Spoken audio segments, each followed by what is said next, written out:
சாத்தான்குளம் தந்தை மகன் கொலை வழக்கு தொடர்பாக மேலும் 6 மாத காலம் அவகாசம் கோரி சிபிஐ மேல்முறையீடு செய்திருக்கிறது. அது குறித்தான அண்மை செய்தியை நாம் பார்த்து வருகிறோம். விவரங்களை செய்தியாளர் இந்துமதி வழங்க நாம் கேட்கலாம்.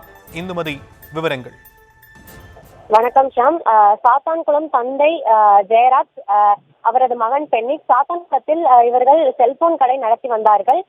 அப்போது கொரோனா ஊரடங்கின் போது கட்டுப்பாட்டு நேரம் தாண்டி கடையை திறந்து வைத்திருந்ததாக இவர்கள் இருவரையும் போலீசார் விசாரணைக்காக காவல் நிலையம் அழைத்து சென்றுள்ளனர். அப்போது கடுமையாக தாக்கியதில் இருவரும் அடுத்தடுத்து உயிரிழந்தனர். இது தொடர்பாக சாத்தான்குளம் காவல் நிலையத்தின் அப்போதைய ஆய்வாளர் ஸ்ரீதர், சார்பு ஆய்வாளர்கள் பாலகிருஷ்ணன், ரகு கணேஷ் உட்பட 9 பேரை சிபிஐ போலீசார் கைது செய்து மதுரை மத்திய சிறையில் அடைத்தனர். இந்த வழக்கானது ஏற்கனவே கூறியது போல் மதுரை மாவட்டம் 1வது கூடுதல் நீதிமன்றத்தில் விசாரிக்கப்பட்டு வருகிறது.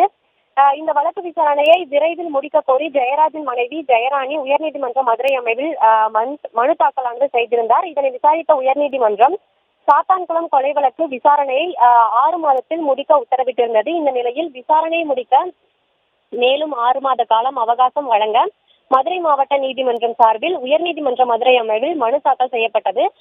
இந்த மனுவை விசாரித்த நீதிபதி முரளி சங்கர் 6 மாத கால அவகாசம் ஏன் தேவை, எதற்காக வேண்டும் என கேள்வியினை எழுப்பியிருந்தார். அதற்காக சிபிஐ தரப்பிலிருந்து இந்த வழக்கில் கூட்டு சதி இருக்கலாம் என்பதால் அதற்கான பிரிவையும் சேர்க்க கோரி நீதிமன்றத்தில் வழக்கு தொடர்ந்த போது அது குறித்து கிழமை நீதிமன்றமே முடிவு செய்து கொள்ள நீதிமன்றம் உத்தரவிட்டிருந்தது. ஆனால் தற்போது வரை அந்த பிரிவுகள் சேர்க்கப்படவில்லை என தெரிவிக்கப்பட்டது.